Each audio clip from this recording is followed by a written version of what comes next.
kulankan oo ay si wada jir ugu qabteen xarunta taliska guud ee ciidamada booliska Somaliland taliye ku xigeenka ciidanka booliska Somaliland Sareeye Guuto Cabdiraxmaan Liibaan Fooxle afayeenka ciidanka booliska Somaliland gaashaan la sare Faysal Xiise Cilmi iyo taliye ku xigeenka howlgelinta ciidanka booliska Somaliland Cabdicasiis Sheekh Ismaaciil ayaa waxa ay kaga hadleen arrimo la xiriira dhinaca amniga iyagoo xusay howlgallo kala duwan oo ciidamadu ay sameeyeen in lagu soo qabtay fil dambiilayaal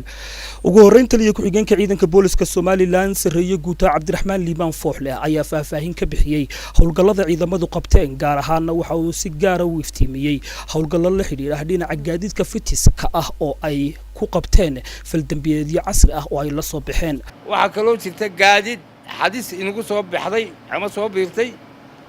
وأنا وحيالها عيدن كهولقل كوده اللي قلت لي قاعد حديثها يدو قاعد بدل والله حدين عيدك بليس كويس وقبتين أو عليين تدويني لها قاعد لك جاي عيد بدها مركي لبحي كرواين عيدن وماله بدل كحيلينا أي عيدك جاي عين كو أصلا عيدنكو كعنتك جلين تدويني لها gaadiidka kaliya oo toddobaadkan waxa aan bilaabaynaa qorshe ah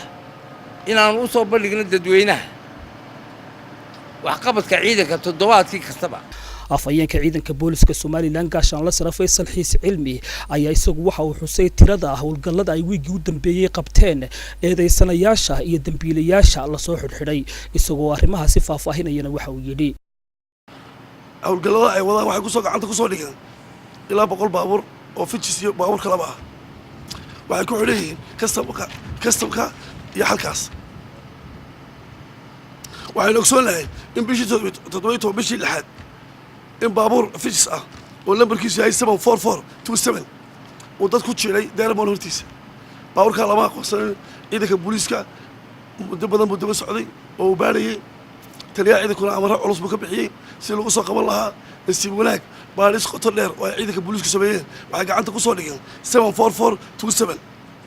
kaas oo jiray marxuul loo jiray Mubaarak Yuusuf Maxamed kuna jiray Deermoon hortiisa waxay kaloo ciidanka boolisku howlgalladooda ku soo qabteen eedeysane Cali Abshir Iidaan oo rasaas ku riday bishii 6 magaalada xaafadda Daamir ku dhaawacay 2 qofood oo mid uu adeer yahay kadibna uu baxsaday ciidanka booliska way hadhin